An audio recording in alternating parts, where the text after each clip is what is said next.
ರೈತ ಬಾಂಧವರೇ, ವಿಶೇಷ ಕಾರ್ಯಕ್ರಮಕ್ಕೆ ಸ್ವಾಗತ. ನಾನು ಶ್ವೇತಾ ಕಲಕನಿ. ಡೆಕೋರೇಷನ್ ಅಂದ್ರೇನೆ ನ್ಯಾಚುರಲ್ ಫ್ಲವರ್ಸ್. ಮನಸ್ಸಿಗೆ ಮುದ ನೀಡುವ, ಕಣ್ಗಳಿಗೆ ತಂಪು ನೀಡುವ ಬಗೆ ಬಗೆ ಬಣ್ಣದ ಹೂಗಳ ಅಲಂಕಾರ ನೋಡಲು ಬಲು ಚಂದ. ಕಾರ್ಯಕ್ರಮಕ್ಕೆ ಮೆರುಗು ನೀಡುವ ಹೂಗಳ ಸೌಂದರ್ಯಕ್ಕೆ ಮನಸೋಲದ ಮನಸ್ಸುಗಳೇ ಇಲ್ಲ. ವಿದೇಶಿಗರೇ ಆಗಿರ್ಲಿ ಅಥವಾ ಸ್ವದೇಶಿಗರೇ ಆಗಿರ್ಲಿ, ಹೂಗಳು ತನ್ನತ್ತ ಸೆಳೆಯುವಂತಹ ವಿಶೇಷವಾದಂತಹ ಗುಣವನ್ನ ಹೊಂದಿರುತ್ತೆ. ಹೀಗಾಗಿಯೇ ಈ ಸುಂದರ ಹೂಗುಚ್ಚುಗಳಿಗೆ ವಿದೇಶದಲ್ಲೂ ಬಹು ಬೇಡಿಕೆ. ಇಷ್ಟೊಂದು ಬೇಡಿಕೆ ಇರುವ ಡಚ್ ರೋಸ್ ನ ಇಲ್ಲೊಬ್ಬ ಯಶಸ್ವಿ ಕೃಷಿಕ ಬೆಳೆದು ವಿದೇಶಿ ಮಾರುಕಟ್ಟೆಯಲ್ಲಿ ಸೈ ಎನಿಸಿಕೊಂಡಿದ್ದಾರೆ. ಸೊ ಹಾಗಾದ್ರೆ ಅವರ ಕೃಷಿ ಪದ್ಧತಿ ಹೇಗಿದೆ, ಅವರು ಯಾವ ರೀತಿಯಾಗಿ ಈ ಹೂಗಳನ್ನ ಬೆಳೀತಿದ್ದಾರೆ, ಅದರಲ್ಲೂ ಈ ಡಚ್ ರೋಸ್ ನ ಯಾವ ರೀತಿಯಾಗಿ ಬೆಳೀತಾ ಇದ್ದಾರೆ, ಬನ್ನಿ ಈ ವಿಡಿಯೋದಲ್ಲಿ ಅದರ ಕಂಪ್ಲೀಟ್ ಮಾಹಿತಿಯನ್ನ ಕೊಡೋ ಪ್ರಯತ್ನವನ್ನ ಮಾಡ್ತೀವಿ. ವಿಡಿಯೋನ ಅಂತ್ಯದವರೆಗೂ ನೋಡಿ. ವಿಡಿಯೋ ಇಷ್ಟ ಆಗಿದ್ರೆ ಲೈಕ್, ಶೇರ್, ಕಾಮೆಂಟ್, ಸಬ್ಸ್ಕ್ರೈಬ್ ಮಾಡೋದನ್ನ ಮರಿಬೇಡಿ. ಕಣ್ಣು ಹಾಯಿಸಿದಲೆಲ್ಲ ಕಂಗೊಳಿಸುವ ಹೂದೋಟ, ವಿಶೇಷ ಆಕಾರಕ್ಕಾಗಿಯೇ ಬಲೆ ಸೇರಿರುವ ಮೊಗ್ಗುಗಳು ಹೂವಾಗಿ ತನ್ನ ಸೌಂದರ್ಯ ಪ್ರದರ್ಶನಕ್ಕೆ ಕಾಯ್ತಾ ಇವೆ. ಕಂಗೊಳಿಸೋ ಹೂವು ಹಚ್ಚ ಹಸಿರಿನಿಂದ ನಗುತ್ತಾ ಎಷ್ಟೇ ಹೂ ಕಿತ್ತರೂ ಹೊಸ ಚಿಗುರು ಮೊಗ್ಗು ಹೂ ಉತ್ಪಾದಿಸುತ್ತೇನೆ ಎನ್ನುತ್ತಿವೆ. ಇಷ್ಟು ಆರೋಗ್ಯವಂತ ತೋಟ ಕಂಡು ಬಂದಿದ್ದು ಚಿಂತಾಮಣಿಯಲ್ಲಿ.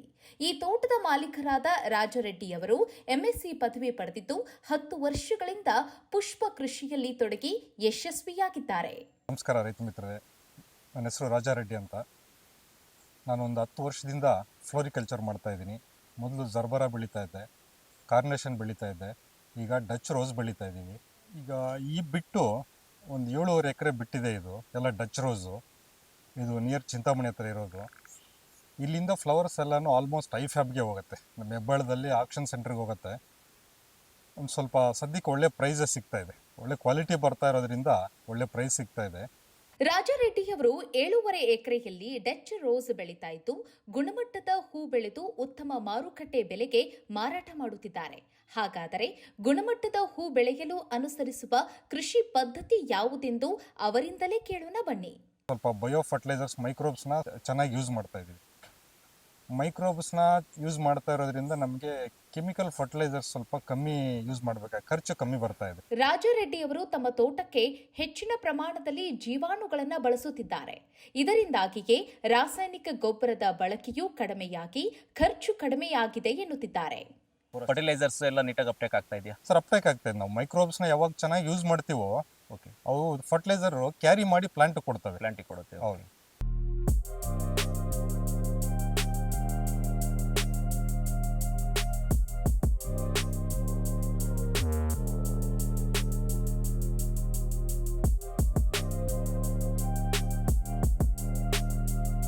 ರೈತರ ಅನುಭವಕ್ಕೆ ಬಂದಿರುವಂತೆಯೇ ನಮ್ಮ ಕೃಷಿ ಭೂಮಿಯ ಆರೋಗ್ಯ ಕಾಪಾಡಿಕೊಳ್ಳಲು, ಬೆಳೆಗಳಿಗೆ ಬೇಕಿರುವ ಪೋಷಕಾಂಶಗಳನ್ನು ದೊರಕಿಸಿಕೊಡಲು ಕೃಷಿ ಭೂಮಿಯಲ್ಲಿ ಜೀವಾಣುಗಳ ಪಾತ್ರ ಮುಖ್ಯವಾಗಿರುತ್ತದೆ. ಮಣ್ಣಿನ ಜೈವಿಕ ಗುಣ, ರಾಸಾಯನಿಕ ಗುಣ ಮತ್ತು ಭೌತಿಕ ಗುಣಗಳು ಸರಿಯಾಗಿ ಮಣ್ಣಿನ ಉತ್ಪಾದನಾ ಶಕ್ತಿ ಹೆಚ್ಚಿಸಲು ನಮ್ಮ ಕೃಷಿ ಭೂಮಿಗೆ ಜೀವಾಣು ಗೊಬ್ಬರಗಳನ್ನು ಬಳಸಲೇಬೇಕಾಗಿದೆ. ನಾವು ಮೈಕ್ರೋಬಯಾಲಜಿ ಬ್ಯಾಕ್ಗ್ರೌಂಡ್ ಇರೋಂಥವ್ರು. ಮೈಕ್ರೋಬಿಯಲ್ ಲೋಡ್ ಸಾಯಿಲ್ ಅಲ್ಲಿ ಎಷ್ಟು ಚೆನ್ನಾಗಿರ್ತದೋ ನಮ್ಮ ಕ್ರಾಪು ಅಷ್ಟೇ ಚೆನ್ನಾಗಿದೆ. ನಿಮಗೆ ಇಲ್ಲಿ ನೀವು ನೋಡಿ ಗೊತ್ತಾಗುತ್ತೆ ಹೆಂಗಿದೆ ಕ್ವಾಲಿಟಿ, ಲೆಂತ್ ಹೆಂಗಿದೆ, ಸ್ಟೆಮ್ ಥಿಕ್ನೆಸ್ ಹೆಂಗಿದೆ, ಫ್ಲವರ್ ಕ್ವಾಲಿಟಿ ಹೆಂಗಿದೆ.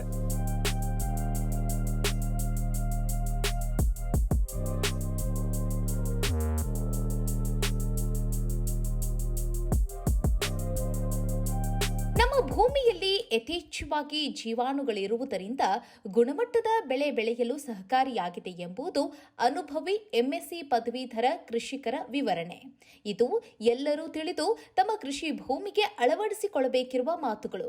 ಇದಕ್ಕೆ ಪುಷ್ಟಿ ನೀಡಲು ನಮ್ಮ ಕಣ್ಮುಂದಿರುವ ಈ ಕಂಗೊಳಿಸುವ ತೋಟವೇ ಸತ್ಯದರ್ಶನ.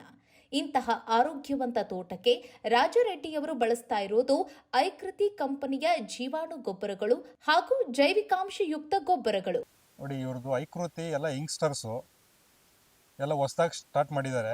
ಕ್ವಾಲಿಟಿನಲ್ಲಿ ಕಾಂಪ್ರಮೈಸ್ ಆಗ್ತಾ ಇಲ್ಲ. ಅವರು ಒಳ್ಳೆ ಕ್ವಾಲಿಟಿ ಕೊಡ್ತಾ ಇದ್ದಾರೆ. ಫಾರ್ಮರ್ಸ್ಗೆ ಫಾರ್ಮ್ ಡೆಲಿವರಿ ಕೊಡ್ತಾ ಇದ್ದಾರೆ. ಒಳ್ಳೆ ಸರ್ವಿಸ್ ಕೊಡ್ತಾ ಇದ್ದಾರೆ. ಯೂಸ್ ಮಾಡ್ಬೋದು, ಎಲ್ಲ ರೈತರು ಯೂಸ್ ಮಾಡ್ಬೋದು. ಚೆನ್ನಾಗಿದೆ. ಫೈಟ್ ಆಫ್ ಪವರ್ ತುಂಬ ಚೆನ್ನಾಗಿದೆ. ನೋಡಿ, ಕೆಲವೆಲ್ಲ ಬ್ರ್ಯಾಂಡ್ ಮೇಲೆ ನಾವು ಇನ್ವೆಸ್ಟ್ ಮಾಡಬೇಕಾಗತ್ತೆ. ಬಟ್ ಇದು ನಿಮ್ಮದು ಕಮ್ಮಿ ಬಡ್ಜೆಟಲ್ಲಿ ಚೆನ್ನಾಗಿ ವರ್ಕ್ ಆಗ್ತಾ ಇದೆ. ಸ್ಮಾಲ್ ಬಿಟ್ಟಿಗೆ ಕೊಟ್ಟು ನೋಡಿ, ನಿಮಗೆ ಗೊತ್ತಾಗುತ್ತೆ ಕ್ವಾಲಿಟಿ.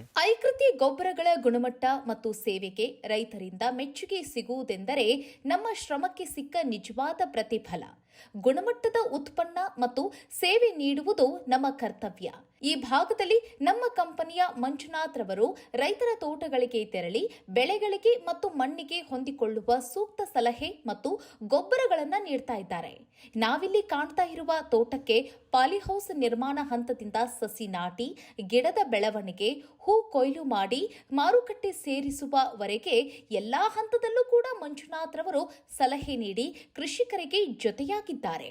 ರಾಜಾರೆಡ್ಡಿ ಅವರು ವೈಜ್ಞಾನಿಕ ಕೃಷಿ ಜ್ಞಾನವನ್ನ ಹೊಂದಿರುವವರು. ಹಾಗಾಗಿಯೇ ವೈಜ್ಞಾನಿಕ ಜೈವಿಕ ಸಮಗ್ರ ಕೃಷಿ ಪದ್ಧತಿಯಲ್ಲಿ ತೋಟವನ್ನ ನಿರ್ವಹಣೆ ಮಾಡ್ತಿದ್ದಾರೆ. ತೋಟವನ್ನ RR ಫ್ಲವರ್ ಎಂಬ ಹೆಸರಿನ ಸಂಸ್ಥೆಯನ್ನಾಗಿಸಿ ನಿತ್ಯ ನೂರಾರು ಜನರಿಗೆ ಕೆಲಸವನ್ನ ಕೊಡ್ತಿದ್ದಾರೆ.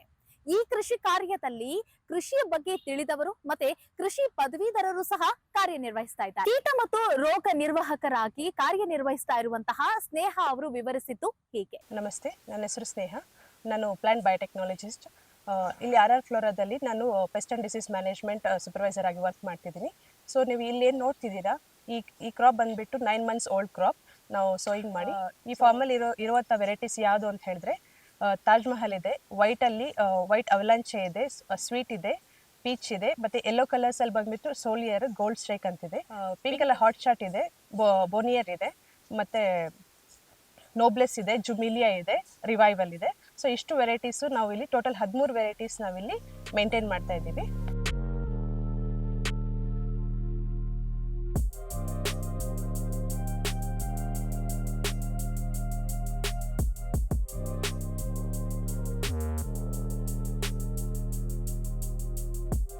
ಮಾರುಕಟ್ಟೆಯ ಬೇಡಿಕೆಗೆ ಅನುಗುಣವಾಗಿ ಗುಣಮಟ್ಟದ ಹೂ ಬೆಳೆದುಕೊಟ್ಟಾಗ ಒಳ್ಳೆಯ ಉತ್ತಮ ದರ ಕೂಡ ಸಿಗುತ್ತದೆ.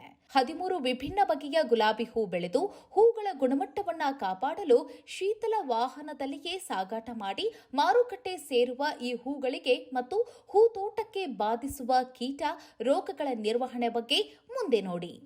ಸರ್, ಪೆಸ್ಟ್ ಅಂತ ಬಂದಾಗ ನಮಗೆ ಇವಾಗ ಸಕಿಂಗ್ ಪೆಸ್ಟ್ ಅಂತ ಹೇಳ್ತೀವಿ. ಸಕಿಂಗ್ ಪೆಸ್ಟಲ್ಲಿ ಬಂದುಬಿಟ್ಟು ವೈಟ್ ಫ್ಲೈಸ್ ಇರುತ್ತೆ, ಥ್ರಿಪ್ಸ್ ಇರುತ್ತೆ, ಮತ್ತು ಮೈಟ್ಸು ಬರುತ್ತೆ ನಮಗೆ. ಸೊ ಇವು ಮೇಜರ್ ಪೆಸ್ಟ್ ನಮಗೆ ಜಾಸ್ತಿ ಸಮಸ್ಯೆ ಕೊಡುವಂಥದ್ದು. ಪೆಸ್ಟ್ಗಳು. ಇನ್ನೊಂದು ಕ್ಯಾಟರ್ಪಿಲ್ಲರ್ ಅಂತ ಬರುತ್ತೆ. ಅದೇನಾಗುತ್ತೆ, ನಮಗೆ ಮೊಗ್ಗಾಗಿರ್ಬೋದು, ಲೀಫ್ ಆಗಿ ಕಂಪ್ಲೀಟ್ ಡ್ಯಾಮೇಜ್ ಮಾಡಿಬಿಡುತ್ತೆ. ಈ ಸಕಿಂಗ್ ಪೆಸ್ಟ್ ಎಲ್ಲ ಬಂದುಬಿಟ್ಟು ಈ ಲೀಫಲ್ಲಿ ಈ ಸಾರಾಂಶ ಏನಿರುತ್ತಲ್ಲ, ನೀರಿನ ಅಂಶ, ಅದೆಲ್ಲ ಫುಲ್ ಎಲ್ಲ ತೆಗೆದ್ಬಿಟ್ರೆ ಏನಾಗುತ್ತೆ, ನಮಗೆ ಪೂರ್ತಿ ಅದು ಲೀಫ್ ಕ್ವಾಲಿಟಿ ಇರೋದಿಲ್ಲ, ನಮಗೆ ಶೇಪ್ ಚೇಂಜ್ ಆಗಿಬಿಡುತ್ತೆ. ಅದರಿಂದ ಕಂಪ್ಲೀಟ್ ಈ ಗಿಡದ ಏನು ವ್ಯಾಲ್ಯೂ ಇರತ್ತಲ್ಲ ಅದು ಪೂರ್ತಿ ನಾವು ಕಳ್ಕೊಂತೀವಿ, ಅದು ಸಿಗೋದಿಲ್ಲ. ಅದನ್ನ ನಾವು ಪ್ರತಿದಿನ ನೋಡ್ಕೊಂತ ನಾವು ಯಾವುದೇ ರೀತಿ ತೊಂದರೆ ಆಗದಂಗೆ ನಾವು ಮ್ಯಾನೇಜ್ ಮಾಡ್ಕೊತ ಹೋಗ್ತೀವಿ.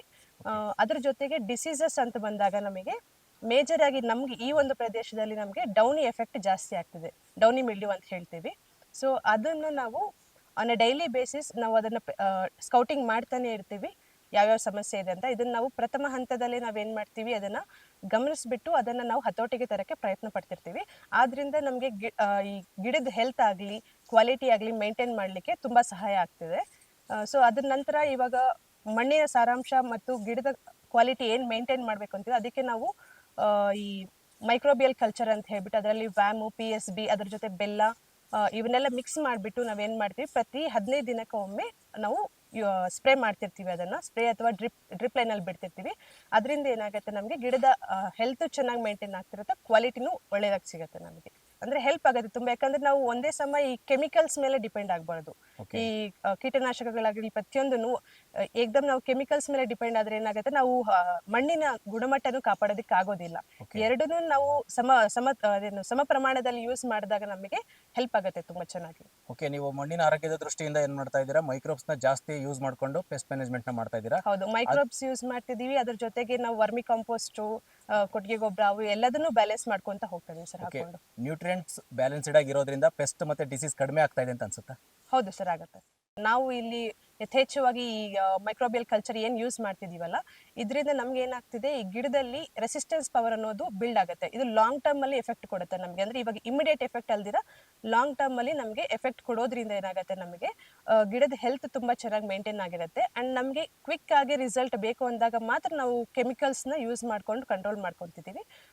ಅದು ಬಿಟ್ಟರೆ ನಮಗೆ ಇದು ತುಂಬಾ ಹೆಲ್ಪ್ ಆಗ್ತಿದೆ. ಇವಾಗ ಮೈಕ್ರೋಬಿಯಲ್ ಕಲ್ಚರ್ ಏನು ಯೂಸ್ ಮಾಡ್ತಿದೀವಲ್ಲ, ತುಂಬಾನೇ ಹೆಲ್ಪ್ ಆಗ್ತಿದೆ ಇವಾಗ. ಸೊ ನೀವು ಇಲ್ಲಿ ನೋಡ್ಬೋದು, ಈ ಮಣ್ಣು ಅಂದ್ರೆ ಈ ಪೊರಾಸಿಟಿ ಅಂತ ಹೇಳ್ತೀವಲ್ಲ, ಸ್ಮೂತ್ನೆಸ್ ಹೇಳ್ಬೋದು ಅಂತಂದ್ರೆ, ಈ ಪೊರಾಸಿಟಿ ಅನ್ನೋದು ತುಂಬಾ ಚೆನ್ನಾಗಿರುತ್ತೆ.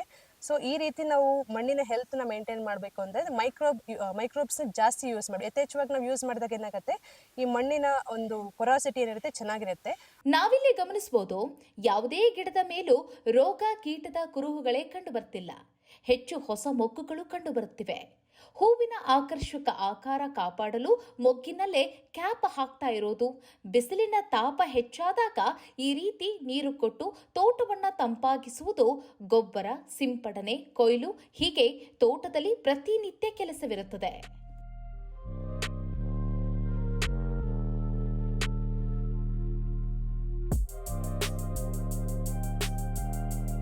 ಬಣ್ಣ ಮತ್ತು ಗಾತ್ರವನ್ನ ನೋಡಿ ಕೊಯ್ಲು ಮಾಡಲು ಸಿದ್ಧವಾಗಿರುವ ಹೂವನ್ನ ನಿತ್ಯವೂ ಕಟಾವು ಮಾಡಲಾಗುತ್ತದೆ. ಕಟಾವಾದ ಹೂಗಳನ್ನ ಶೀತಲ ಘಟಕದಲ್ಲಿ ಸಂಗ್ರಹಣೆ ಮಾಡಲಾಗುತ್ತದೆ. ಮಾರುಕಟ್ಟೆಗೆ ಬೇಡಿಕೆಗೆ ಅನುಗುಣವಾಗಿ ಹೂಗಳನ್ನ ಪ್ಯಾಕಿಂಗ್ ಮಾಡಲಾಗುತ್ತದೆ. ಈ ಕಾರ್ಯವೈಖರಿಗಳನ್ನ ತೋಟದ ಮಾಲೀಕರು ಮುಂದೆ ತಿಳಿಸಿದ್ದಾರೆ ನೋಡಿ. ಈ ತರ ಬಕೆಟ್ ಆಚೆ ಕೋಲ್ಡ್ ರೂಮ್ ಅಲ್ಲಿ ಸ್ಟೋರ್ ಮಾಡಿರ್ತೀವಿ ಒಂದು 2 ಡೇಸ್. ಕೋಲ್ಡ್ ರೂಮ್ ಇಂದ ಬಕೆಟ್ ಆಚೆಗೆ ತೆಗೆದು ನೆಕ್ಸ್ಟ್ ಇಲ್ಲಿಗೆ ಹೋಗುತ್ತೆ, ಡಿಲಿಫಿಂಗ್ ಹೋಗುತ್ತೆ. ಕೋಲ್ಡ್ ರೂಮ್ ಇಂದ ತೆಗೆದು ಡಿಲಿಫಿಂಗ್ ಮಾಡಬೇಕಾಗತ್ತೆ. ಫಸ್ಟು ಡಿಲಿಫಿಂಗ್ ಆದ ತಕ್ಷಣ ನೋಡಿ ಗ್ರೇಡಿಂಗ್ ಮಾಡ್ತಾ ಇದ್ದಾರೆ. ಲೆಂತ್ ವೈಸ್ ಗ್ರೇಡಿಂಗ್ ಆಗತ್ತೆ ನೋಡಿ. ಇದೆಲ್ಲ ಗ್ರೇಡಿಂಗ್ ಮಾಡ್ತಾ ಇದ್ದಾರೆ. ಗ್ರೇಡಿಂಗ್ ಆದ್ಮೇಲೆ ಬಂಚಿಂಗ್ ಆಗತ್ತೆ. 20 ಫ್ಲವರ್ಸ್ ಒಂದು ಬಂಚ್ ಮಾಡ್ತಾರೆ. ಬಂಚ್ ಆದ್ಮೇಲೆ ಟೇಬಲ್ ಮೇಲಕ್ಕೆ ಹೋಗುತ್ತೆ.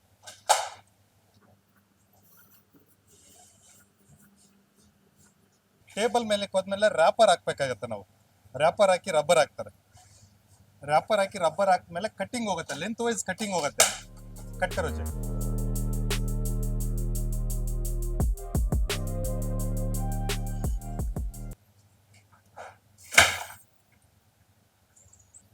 ನೋಡಿ, ಎಷ್ಟು ಲೆಂತ್ ಇದ್ರೆ ನಿಮ್ಗೆ ಅಷ್ಟು ಪ್ರೈಸ್ ಸಿಗತ್ತೆ.